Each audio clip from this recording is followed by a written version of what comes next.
be a little, so I found my name is Bridget. An hour later. Okay. We will be brutal about muting you if you appear to not be talking to us. If we overreact, our apologies. So my name is Bridget Kurt-DeYoung. I work at Home Base. We are a nonprofit agency that helps communities better respond to homelessness. My colleague and co-presenter is Nicole Thomas. She's right there for me. I don't know where she is for you.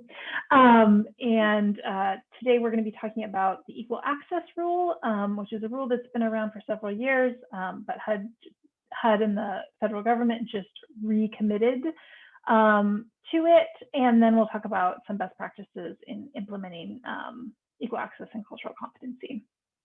And at the end, we are going to have some small group conversations. Hope you will hang in for that because I think it's one of the more useful parts of the whole conversation. So let's just get started. Does anyone have any questions or anything? Throw them in. You go at any point. You feel free to come off mute or throw a question in the chat if you have one. All right.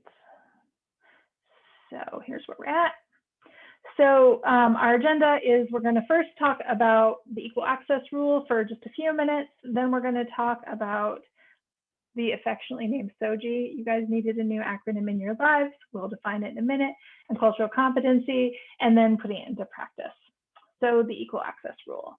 First of all, within our CoC, St. Joe included a commitment to equal access in our governance charter and our policies and procedures.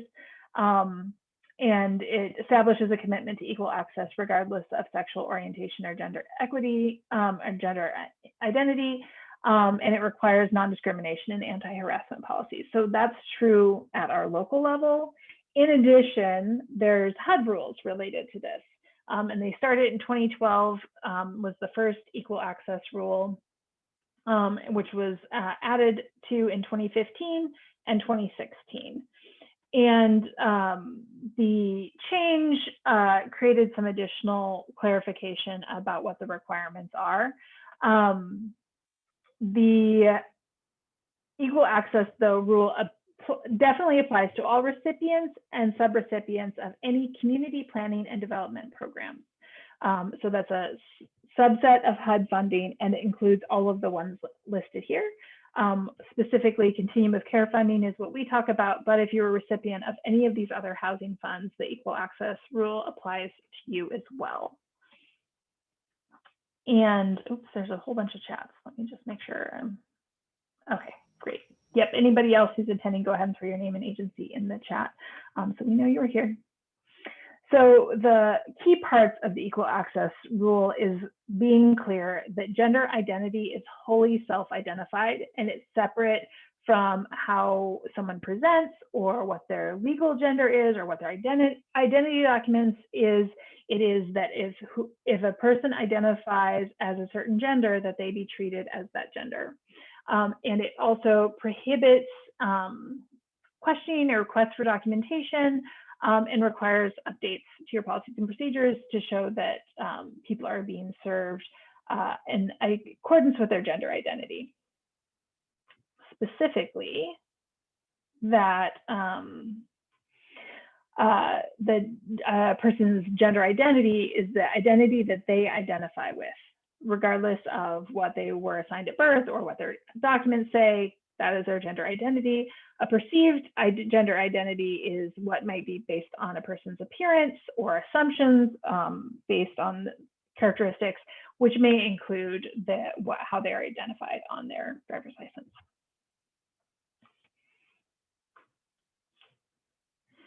So that's the first part.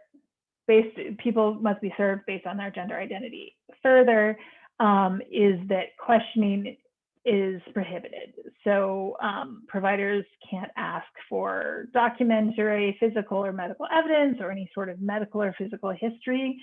If someone says that they are male, they are male. That is the end of that conversation.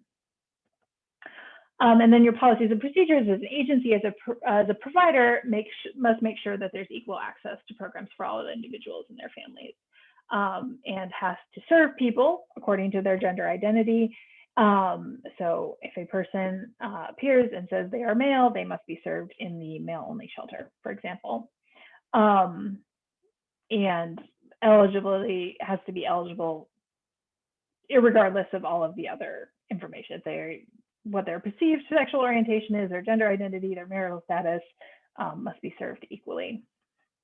If there are facilities with shared sleeping or bathing areas, so there's a shelter with a male section and a female section, that the person must be placed based on their gender identity. And then the providers have to take steps to address privacy concerns raised by the resident. And all of the different policies must ensure compliance with this. And this is where that last part of our agenda day is going to be so helpful. There's a couple of vignettes that had put out that are really helpful in understanding what this looks like on the ground to do it. So when we're talking about equal access with regard to kind of outreach and engagement, what that means is that if someone says, hi, my name is Bridget and I'm female, that is given, and then you would use my, she, her pronouns. And then even if my identification says that I am male, you would still refer to me as she or her and place me in the housing I've requested. When we're talking about enrollment, it means that there's a confidential area to describe services. We're not asking about any details about the person's sex at birth. Okay.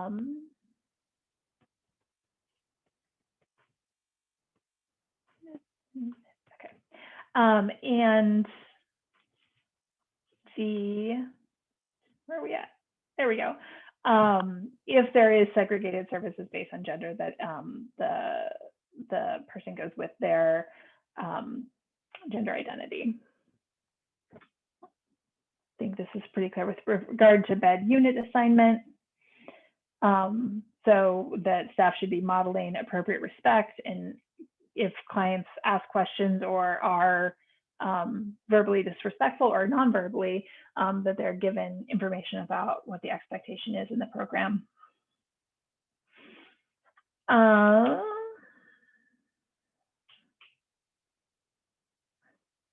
And just ensuring all clients understand that verbal or physical bullying aren't tolerated. So in order to make all of this actually happen in programs that haven't been operating this way, it requires a kind of a change management process. So first, that you need to have policies and procedures that reflect actions that align with the equal access rule. There needs to be training into what those are and how to implement them. Then kind of consistent supervision and management staff to make sure that those things are implementing correctly, that clients are receive communication what expected with them, follow up in that way, and then implementation of the procedures to respond to any harassment or safety concerns.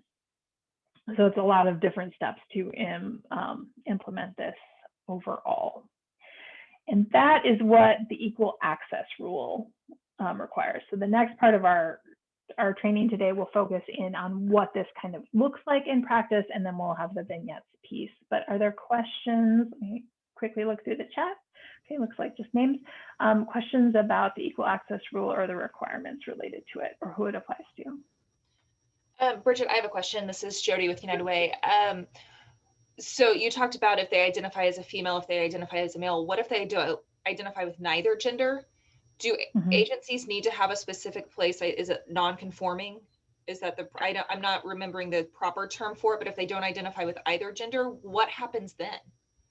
Then it is on there. What is, if the shelter, if everyone has a room, then they are just placed in a room. If not, they can be asked where they would be more comfortable. Okay. If there's a male room and a female room, they can ask where they would be more comfortable. Great, thank you. And they should be served. The bottom line is that the person who's presenting should be served in the place that in the way that they are comfortable. And if other people are having issues, then that's their problem. The person gets to be in the place they want to be. And that makes complete sense. I just wasn't sure, did agencies need to have like a designated area or something, like a separated room, like we have a quarantine room right now, if somebody presented and didn't identify with either gender, to allow that person to have the safe space that they need. But if they can, they will need to choose where they feel most comfortable. That's not That required. makes sense. Great, thank you. Over to you, Nicole. Thank you. If you'll just bear with me momentarily while I share my screen. And these slides are heavily pulled from and adapted from the Los Angeles LGBT Center's RISE initiative, which I'm certified to train on. So we're going to focus on language right now, and we'll go over some LGBTQIA+ specific terms. I'm going to be mentioning acronyms, but bear with me, I will be going over all of these acronyms, and we'll be really underscoring the impact our words have on the well-being of LGBTQIA+ community members. And we want to understand that using appropriate language when speaking with clients helps us better build rapport, better relationships with our clients, and ultimately it helps us serve clients properly and with dignity and respect. We want to note that language is ever evolving, so there may be terms that you have heard or used in the past that are no longer appropriate to categorize or identify individuals, and I'll be calling those out during the training. And the meanings of the words we use can also depend on tone. Oh, I'm seeing some comments. Are there questions already in the chat? Oh, okay. I'll speak up if so, Nicole. You're good. Thank you. So the meanings of words can also depend on tone and the context in which they're being used. But our choice of language matters, and we want to acknowledge that in our journey of continual learning, we might stumble and we might make mistakes, but ultimately it's important for us to always be mindful and take accountability for the impact of our words, regardless of intent. So to first illustrate the nuanced and ever-changing evolution of language, we can think about how the word queer has been used. So the word queer, as early as 1513, was used as an adjective to mean something not normal, something peculiar, or something odd. When the word was used as a noun to describe members of the LGBTQIA+ community, it was derogatory and there was an emphasis on othering and being abnormal. But queer can also be used as a verb. To queer is to examine, to question, and to challenge the assumptions and foundations that we often take for as just granted, and decide which of them we want to keep and which of them we want to expansively create anew. And queer can be considered an in-group and out-group word. So when an individual is identifying as queer, it can be empowering and they're reclaiming the word. But when someone's using queer that is outside of their circle, that can still be a slur and carry a lot of that derogatory connotation and be really harmful. So ultimately, you never want to label a person as queer without knowing their personal relation to the word. And that best practice is applicable to a lot of the terms I'm going to be covering in a few slides.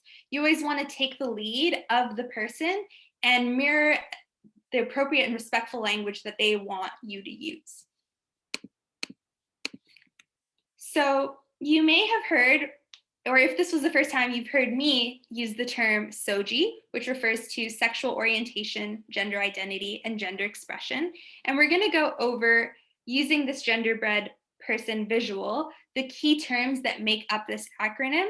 It's important to know that every single one of us has a SOGIE, and the key terms within the SOGIE are distinct from one another. So each letter is a distinct component. We're going to start with sex assigned at birth. So this is based on physiological traits. This determination is most often based on external genitalia, but there is a lot more that goes into it, which includes internal genitalia, gonads, secondary sex characteristics, chromosomes. But this determination is most often made immediately after birth. We're now going to move up to this brain symbol to reflect gender identity. So gender is distinct from the designation made based on your physical anatomy. Gender identity is one's internal and personal sense of gender. And our sense of gender starts to develop for most people at around 2.5 to 3 years of age, so pretty early on. Now move on to gender expression. So gender expression is reflected in this genderbread person's icing, their decorations, their embellishments. Gender expression is the way in which an individual communicates their gender. This can be through clothes, behavior, mannerisms, and more. I really want to emphasize that each of these terms are distinct from one another, and they're not indicative or revealing of another component of your SOGIE. Gender expression is fluid, it can change over time, and there's an added layer of interpretation in how the external world perceives our gender expression. Our interpretations of gender expression are influenced by our historic, cultural, and sociological environments. We're now going to get to the heart for sexual orientation. So this is a person's emotional, romantic, and physical feelings of attraction, usually over a period of time. It is distinct from sexual behavior, and research suggests we start developing these involuntary patterns of attraction around middle childhood, so around 6 to 12 years of age, although these developments may be delayed or not match up for a number of reasons. And you might think back to your own first crush and how old you were when you had your first crush.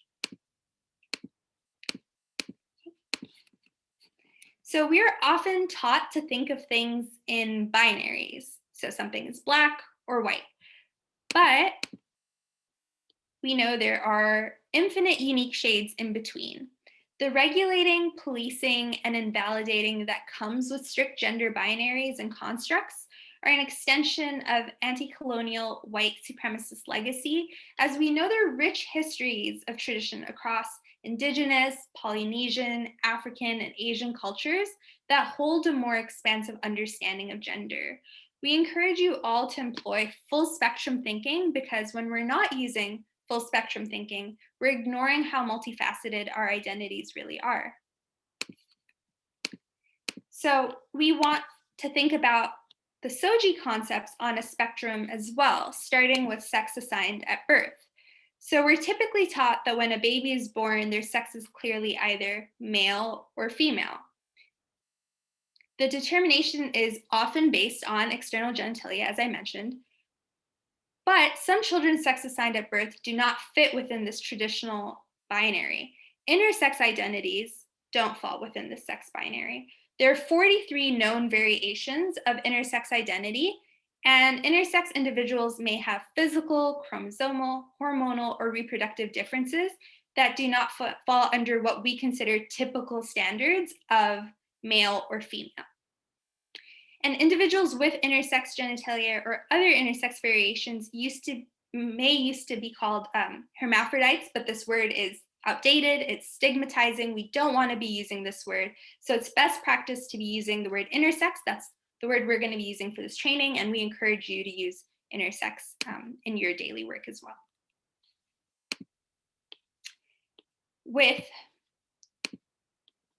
I'm now going to go over some prefixes. So when we're thinking about gender identity, we have woman and man at the end of spectrums, and the prefix cis means to align or to be on the same side of. So in this example, with someone who's sex assigned at birth, their sex assigned at birth is female, and their gender identity is a woman, they are a cisgender woman.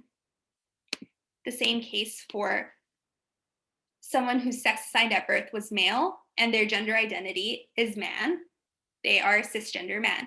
You'll note that I'm using distinct terms here, so female and male, to specifically talk about sex assigned at birth, and woman and man when it comes to gender identity. And we do want to make that distinction. The prefix trans means to cross over.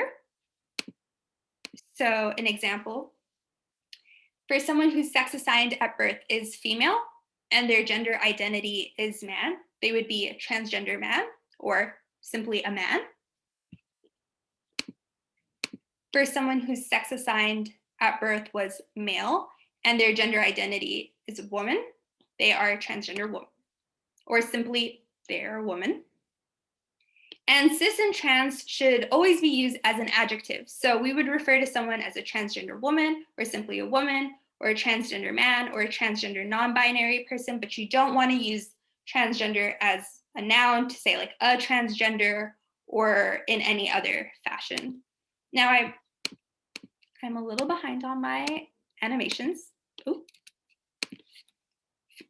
I refer to someone as a non-binary person, and people whose gender is not man or woman may use a plethora of different terms to describe themselves, and non-binary is one of the most common. So a non-binary person is someone who does not identify as exclusively a man or a woman. They might feel like a mix of genders. They might not have any gender, so they might be agender, or their gender might not be static. It might shift over periods of time in what we might call gender fluid. Gender queer is an umbrella term. Some people, okay, I think I'm seeing. I got it. Okay. You're good. Keep going. So gender queer is an umbrella term some people use to describe themselves when the experience of their gender identity isn't on that binary of man or woman. And then two-spirit is a community-specific term traditionally used by some Native American people to recognize individuals who possess qualities or fulfill roles of both genders. A quick point of clarification, because I think a couple people or a few people stumble on this often, is the distinction between intersex and transgender. So transgender identity is about gender, and intersex identity is about physiological characteristics. Now we're going to talk about the spectrum for gender expression. So we have feminine and masculine on both ends, with feminine being a term used to describe social constructs and kind of culturally specific gender behaviors that we associate with women, and masculine being the term of social constructs and behavior that we specifically associate with men.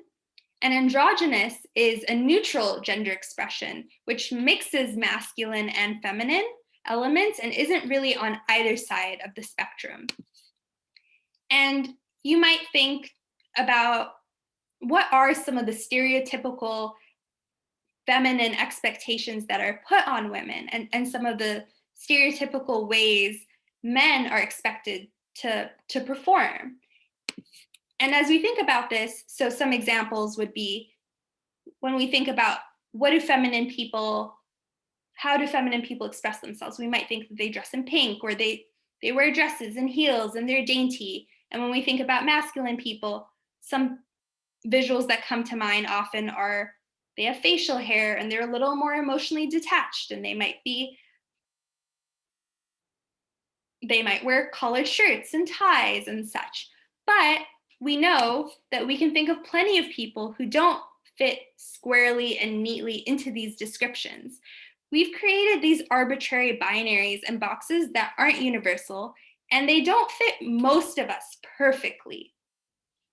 Gender nonconforming, this is another term you'll see on the slide, refers to gender expression which exists outside of the cultural norms of a person's gender identity. So for example, a woman whose gender expression is not feminine might describe themselves as gender nonconforming.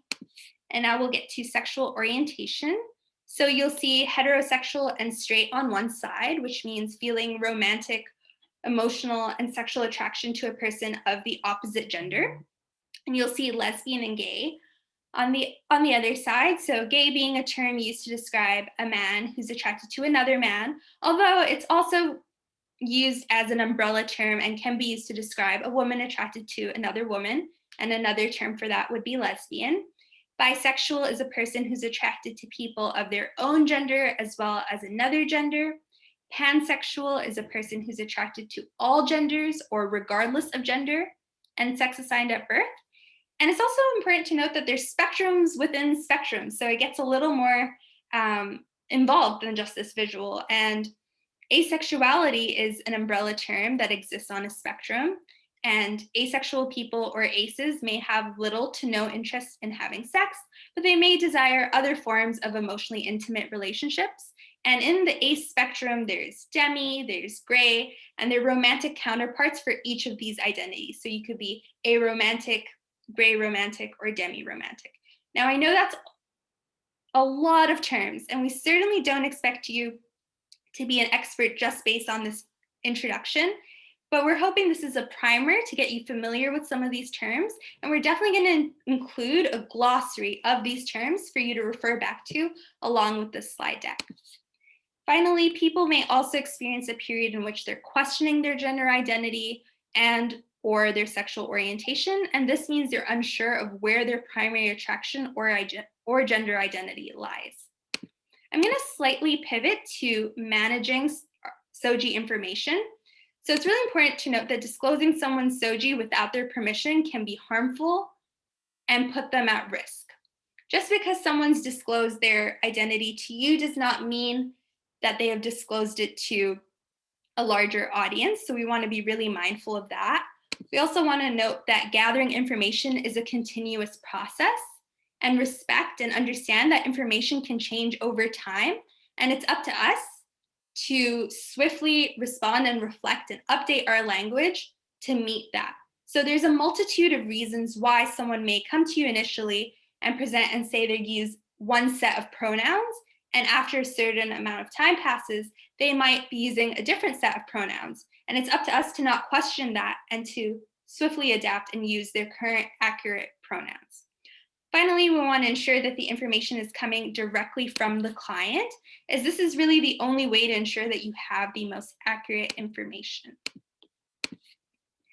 So as I mentioned earlier, our words matter and language has an impact. So we really want to avoid using any terms that can convey bias or imply that any part of someone's SOGIE identity is a preference or a choice. And I'm going to go over some best practice tips to be used with all clients, regardless of known LGBTQ+ identity. So first and foremost, you want to reflect the client's language and terminology because self-definition is key. You want to ask questions and avoid assumptions. And so you can ask how someone identifies and what their pronouns are so that you can best respect their identity. When asking someone for pronouns, especially in a larger audience, I think it's best to model that. So in this instance, I could say, hello, my name's Nicole Thomas. My pronouns are she, her, hers. And then by me modeling that, other people in the audience can reflect and mirror that behavior. But in a larger audience, it's good to not create a setting where you are putting people on the spot and pressuring them because they might feel uncomfortable or they might potentially feel outed and not ready to disclose in a larger audience. So I would veer towards modeling a best practice as opposed to requiring and putting people on the spot, especially in a larger audience. Second best practice is to use inclusive and gender neutral language.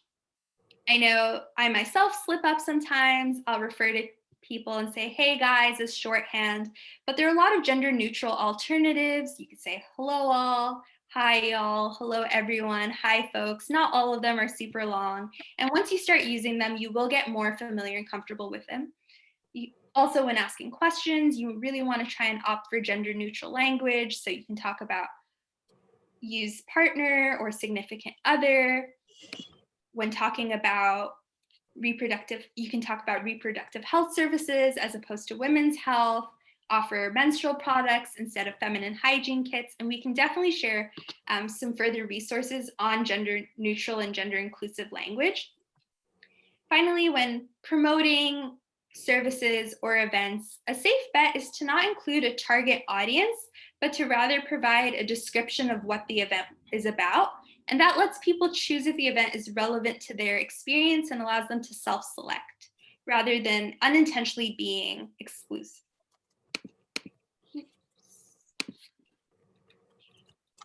So if a client wants to be referred to as transgender in relation to their gender identity, then please do refer to the client as transgender, but please be careful with your grammar. So it's inappropriate to refer to a person as a transgender, as I mentioned earlier.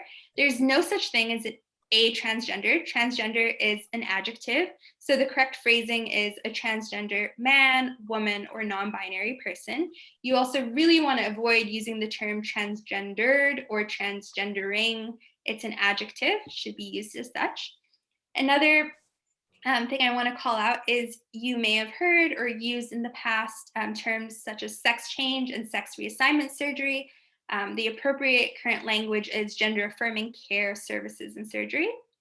You want to avoid referring to people as physically, biologically, or actually a certain sex. The appropriate term is assigned sex. Oh, I think someone might want to mute themselves. The appropriate term would be assigned sex at birth or designated sex at birth. And you may have heard when people are modeling pronouns asking what your preferred set of pronouns are.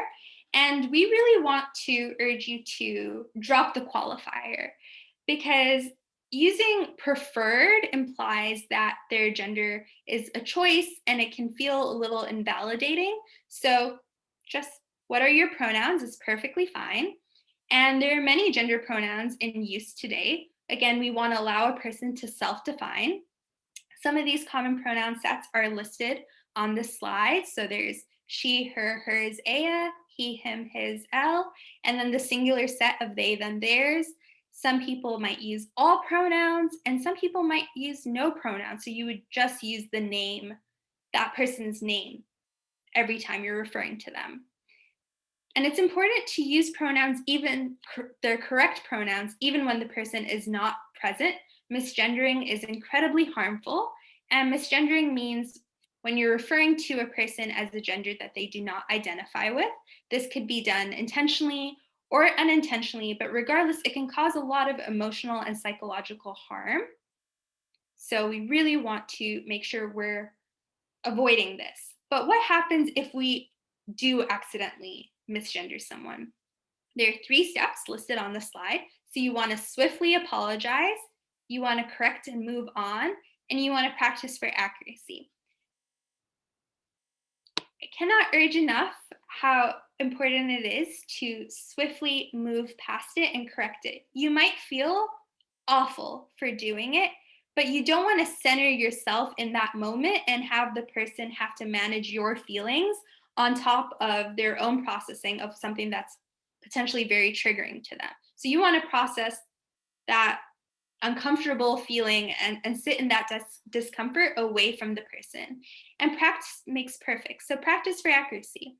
We're going to make mistakes, but it's best to make those mistakes in a safe space where we're not harming someone. So if that means talking to an inanimate object and practicing they, them, that might feel silly, but it's not silly if it's a step you need to take to ensure that you're using someone's proper pronouns and respecting them when you're then in person with them. So I would encourage it if that's something that you think you need.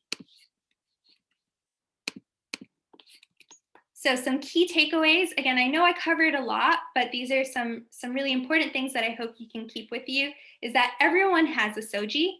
Each part of our SOGIE is distinct from one another. Language carries meaning and it has an impact. And disclosing someone's SOGIE without their permission can be harmful. So we want to be really careful and hold those confidential best practices. So what qualities make a place feel safe to you? We started talking about appropriate language is definitely one step. Another step can be environmental cues and visual aids. So I'm going to go over just a few of these. The first circle on the left is the Philly Pride flag. In the middle, we see the trans flag, the trans pride flag, and then right at the very right is the intersex flag, so that an icon which represents intersex individuals' wholeness by that full circle. And symbols are one way an agency can display and communicate important messages about who's accepted and affirmed in a space, and they can really help with having clients feel safe.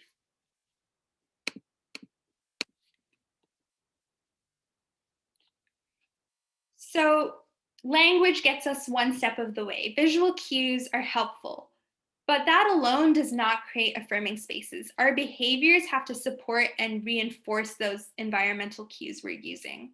So we want to ensure that we're not engaging in rejecting behaviors such as blaming or excluding.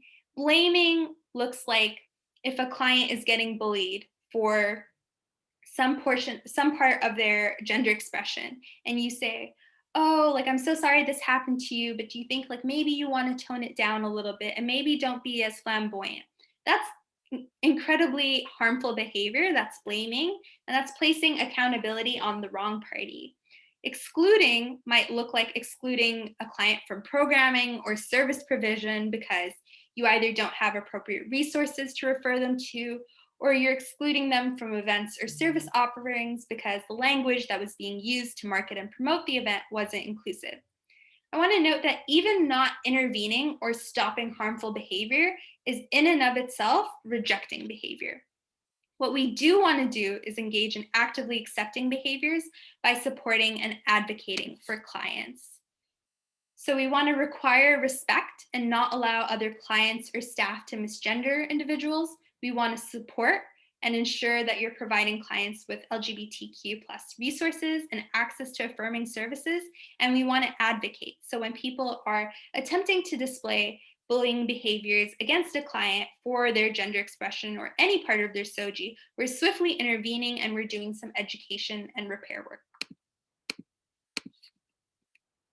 So questions and comments should be viewed and can be viewed often as opportunities to educate. And in the instance that these comments and questions are appropriate, we can, one, validate the good, validate the individual's question and acknowledge their effort to be further informed. We'll want to clarify what it is they're asking about and the root of their concern. We'll then want to educate and inform them to the best of our ability and encourage them to ask more questions and continue seeking information. Now, in the instance that the moment that you have to intervene on and the comment is not as good-natured and it is inappropriate and harmful and rooted maybe in an insult or a slur, we also have some best practices for how to intervene. So we want to, one, swiftly intervene when you witness negative behavior or comments. You don't want to let that sit. You want to immediately name the hurt or bias and describe the harm that those comments and actions are creating. You then want to educate and inform the person to the best of your ability. And then you want to ask for change on behalf of the entire organization. An additional step would be talking to individuals in the environment who may have overheard the negative statement so that they're aware of the bias and you can remind them that this is an affirming space. Something that we commonly were brought back to during our training when I was taking my RISE trainings was that the goal is not necessarily to change the hearts and minds of people, but when you're intervening, you really want to return back to best practices. So you might not change what everyone's feelings are on the matter, but you can always return back to, but these are best practices, these are commitments as an agency, and this is what we're going to abide by. So I'm at the end of a very long, rambly module, and I'm sorry for that, but I hope it was helpful. And again, don't expect anyone to be an expert right off the bat, but we're here for you as a resource, and I'm going to be sending along definitely more extensive resources for you to refer to on your own time. And now we're hoping to do a little breakout session, and maybe I can share my screen, where we're going to be going over some vignettes. And we're hoping in each breakout group, the number will be assigned to the scenario that we're talking about, that you'll go over the training scenario. One second. And I dropped the link in the chat and I've got all the breakout rooms ready to go. So continue, Nicole. Just want to let you know it's ready. Great. So each group will go over the training scenario and identify some of the best practices that were incorporated in fostering an inclusive in fostering an inclusive community and in implementing equal access best practices. As you're going over these and identifying them for yourselves, you can also kind of cross-reference that on the next page, where they'll identify what some of those action steps were. And then we'd really encourage the group to talk through some of these questions, some of these discussion questions. So without further ado, so I can give everyone sufficient time, let's go out into our breakouts. Excellent. So remember, as you go in, you will see what breakout room you are in. That is the training scenario you are assigned to. Read it, discuss. We'll come back and do just a few minutes at the end. If anyone's got questions, you should be able to chat Nicole or I from your breakout room, and we'll be sure to get right back to you, okay? And we'll maybe pop in. All right, thanks, guys.